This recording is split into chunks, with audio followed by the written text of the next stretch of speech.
ठीक है बाबा, मैं समझ गया। उनसे सिग्नेचर करवाने के बाद मैं उन्हें खाने पर भी ले जाऊंगा। ठीक है बेटा।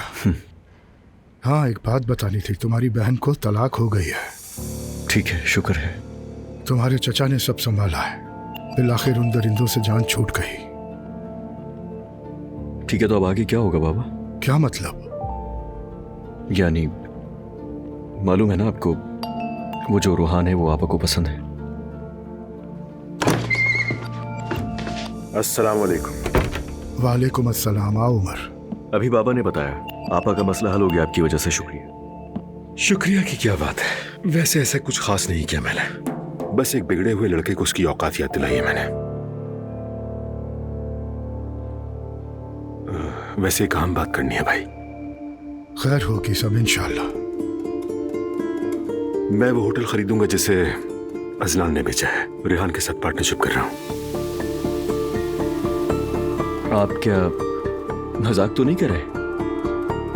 अंकल आप ये कैसे कर सकते हैं? आपने तो मुझे मना किया था उसके साथ काम करने के लिए। आप क्यों वो गलती कर रहे हैं जो मैंने की थी? क्या हो रहा है उमर?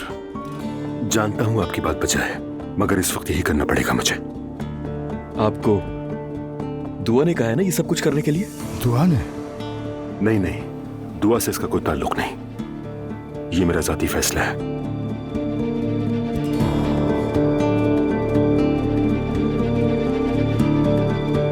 जैसा तुम मुनासिब समझो। कोई बात जरूर है, यकीनन कोई ना कोई बात है, मैं आपको अच्छी तरह जानता हूँ। आप क्यों ये बेवकूफी कर रहे हैं? मुझे समझ में नहीं आ रहा मैं क्या कहूँ। ये दुआ की माँ और बाप तो हम पर ऐसे चिमट गए जैसे किसी लकड़ी पर दीमक।